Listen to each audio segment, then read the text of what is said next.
just can't stop, won't stop hustling. But I just What is up, grinders and grandettes? It's your guy, the Black Abstract. You're locked in once again, and I appreciate you for it. Do me a favor, small little favor. Hit the notification bell. Make sure you like, subscribe, all that good stuff. Listen, if y'all ain't heard, y'all don't know, this is probably the flyest YouTube channel on the net. For all your information you need that's going on, this is it right here. So listen, Insecure season 5. Yes, 5 seasons. Can you believe it, of Insecure? Episode 3 entitled Pressure. Okay. Listen, I'm so sad to see this show go off the air, man. Listen, this is just black excellence at its finest right here. You know, Issa Rae, Yvonne Orji, and the rest of the cast. I think they just do an amazing job at this show. It's gonna be sad to see it go, but I kind of see why it's going. I think there's just storylines they're running out of. It's really not too much to dive into with these particular characters after per se this happens, because after this happens, depending on what the outcome is, you know, we don't know. But anyway, episode starts off, and it's pretty much just a follow-up to what happened with Lawrence. And you know me, I'm Lawrence Hive all day. So we see Lawrence from the point, the last time we see him with Issa, when he picked her up from the airport and he dropped her off at her apartment. We just do a follow-up pretty much to see what happened with Lawrence. That just pretty much up until what now, I guess they're just giving us an update. So that's what this whole episode centered around. We see that he goes back to his apartment, and he's all packed up. So he must have made the decision to leave to San Francisco because he had a job offer there. I thought he was staying, but I guess that wasn't the case. Guess he decided to leave, and I guess Issa didn't want to take the jump with him or do the long distance thing with him. So we see that he moved to San Fran, and you could tell it's San Fran. San Francisco just got like a different landscape. It's just hills. The houses are kind of retro looking, but it's just his own vibrant city in itself. A lot of pride flags there. But we see Lawrence starting his new job. He's got a nice apartment. He's corporate America. He's white collar now. He's doing the damn thing. He's working at a company called Sierra Tech, where he's kind of just overseeing people's eyes. He's overseeing the pitches that he used to be pitching. Now he's like the overseer now and kind of the big dog on the block. So I'm like, yo, that's much respect. We see him out on a date. So he out here mingling, and that's one thing about Lawrence, man. He never had, once he got his swagger back, he never had an issue about getting some poom poom. So we see him out on a date with a young lady. They're vibing, joking around, Lawrence showing off his Lawrence charisma. And you get a text about a baby being born. Yeah. So we didn't forget about that. We already knew it was a thing, but we didn't have a follow-up. We didn't know if the baby was born yet, if it had came yet. So he finally gets to the hospital, and we see Condola has delivered the baby already. Yes, he missed the delivery of his first baby, and believe me, I know what that don't feel like, because I was there for the birth of my baby, and shame on you, Lawrence. But we know the situation that happened with him and Condola. She was kind of like, oh, I'm gonna raise this baby on my own, and he was just like, cool. And it was kind of less like, it was kind of just like I'm not gonna say an accident, but yeah, it was an accident baby. And he shows up to the hospital, and you can already tell Condola's sister and mom don't like Lawrence. And her sister is played by Keke Palmer, and the mom is also there, and she's played by actress Leela Rockin, Waiting to Exhale, Boomerang. So great actresses. And they're sitting there in the room with her, and it becomes clear that Condola's family has provided most of the support during the pregnancy, while Lawrence has been unattached and living his life. So it's a lot of tension in the hospital room. You can see.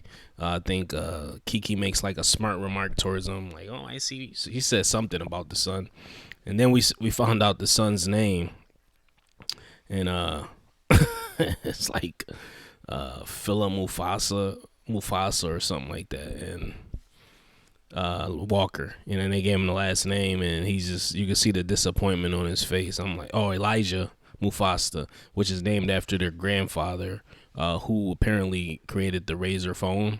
I don't know, whatever.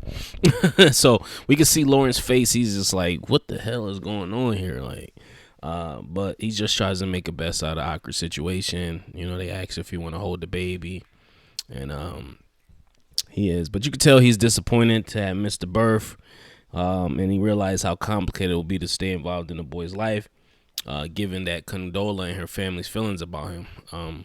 Still struggling to accept his son name is Mufasa. One thing is clear though, Lawrence do want to be there for the boy, but what's less apparent is whether he understands what that actually looks like, or what he'll give up in order to do it. You know, so we get a bunch of little snips, quips they making at each other. You know, they go to a doctor's appointment together, and I guess she was having issue with breast milk, and she didn't tell Lawrence, and she's like, I got it, I'm handling it. So they snapping at each other, just little quips at each other, and I'm like, and what's up with that doctor talking about, yeah, I see a lot of ugly babies, but not yours though. I'm like, yo, that's that insecure shit though. They little shit like that. The scene with Lawrence and my guy from NWA, that was funny. He was just like, he was just pretty much telling him like how it could be, you know what I'm saying? So he gotta like really make sure he in his family's life. But he was just like, yeah, I don't like.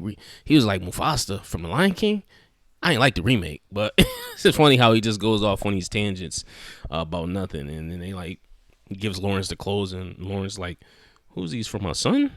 He's like, man, shut your ass up. So I'm like, yo, this is crazy.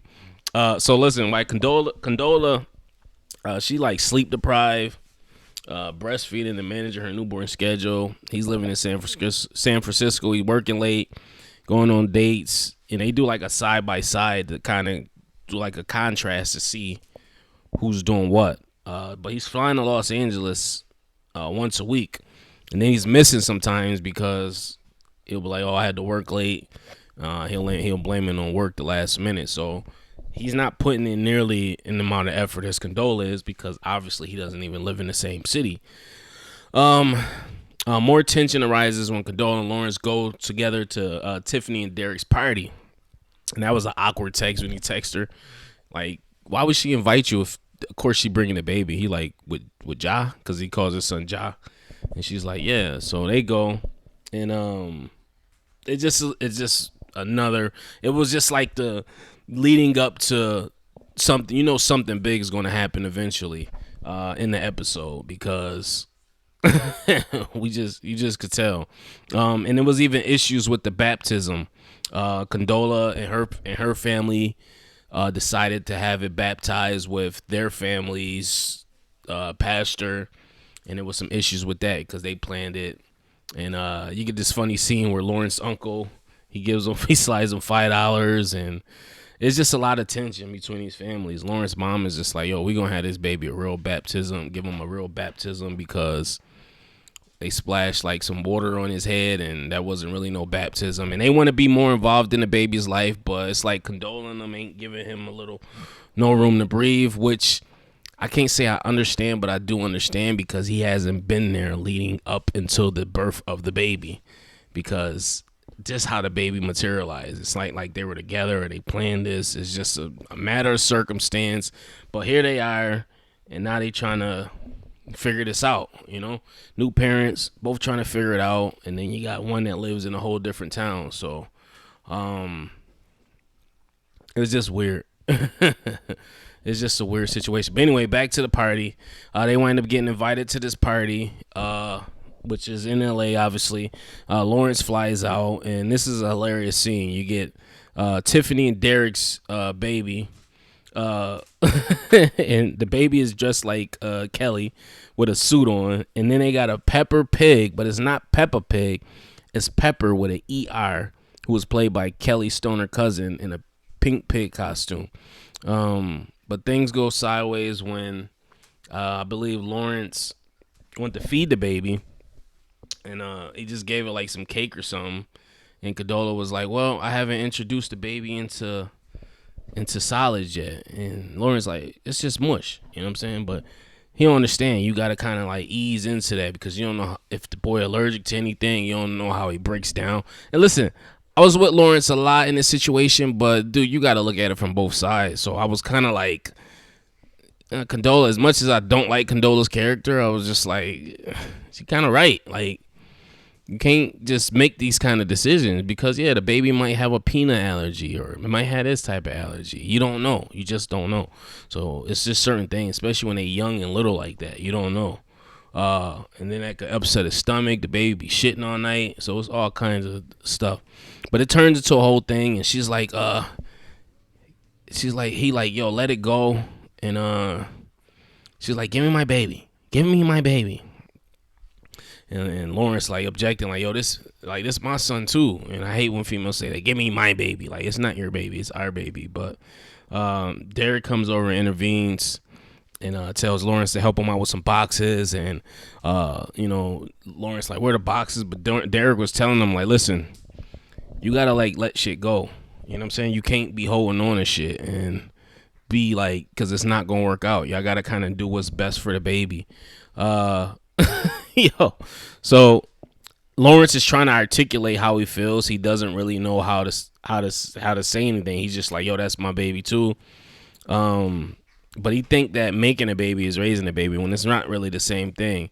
And I know he feel entitled to spend time with Elijah without knowing him or doing much to care for him, but he gotta understand, man, like she putting in 90% of that work, and then it's just little stuff, like I said before, like can't just introduce them to certain things without, it's just communication, man.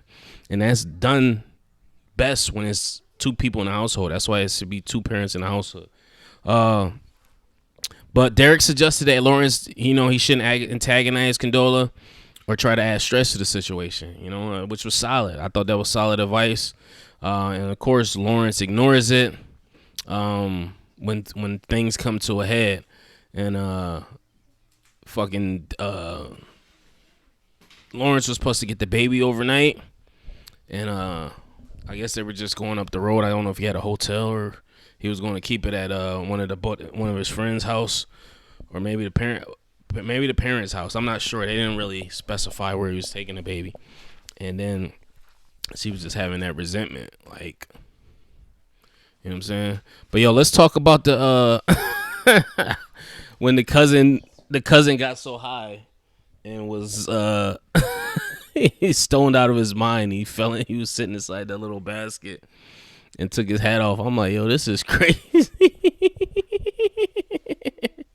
The little girl goes up to Kelly like, is something wrong with your cousin?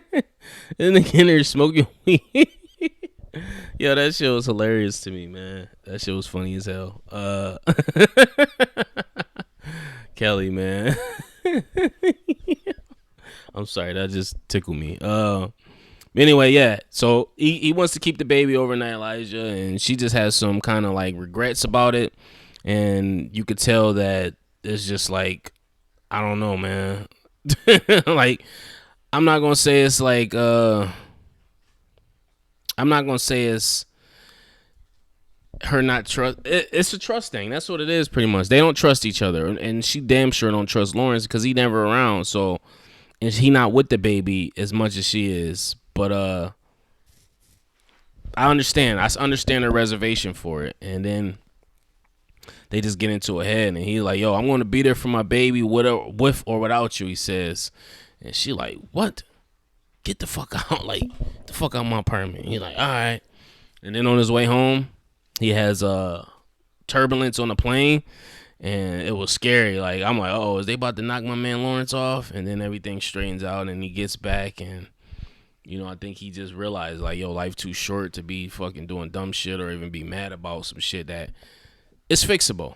It's fixable. It's just gonna take a sacrifice. She either gotta move out there with you, or you're just gonna have to move back home. That's just what it is. That's just That's the only thing I can think of at this point. Like, if you want to be fully involved, you have to be involved. So he calls Condola, and he apologizes, like, true Lawrence fashion. He's a class act. And they both tired, but they seem ready to move past the tension and figure out a more cohesive way to move forward. And how that looks like, that's anybody's guess, but we'll see in the upcoming episodes. And obviously, the show is insecure about Issa Mali and the rest of the crew, so we'll see how they figure out how to get their relationship back on track, if they are to get their relationship back on track. And we'll see what it is. Great episode, man. I love this episode. This is probably my favorite episode of the season. Like I said, I'm Lawrence Hive. That's my guy. And but we'll see what happens. Post your comments below. Let me know what you thought about the episode. If there's anything I left out, which I'm probably sure I did. I just liked it. It was a Lawrence focused episode. You know what I'm saying? And you got to see he's a main part of the cast. So it's good to see like what he doing in his life. And like I said, everything's comes 360. Eventually, him and Issa will probably be together because I think they soulmates. So we'll see what happens. Post your comments below. Make sure you like, subscribe, hit the notification bell. Till next time, peace, love, and prosperity. One.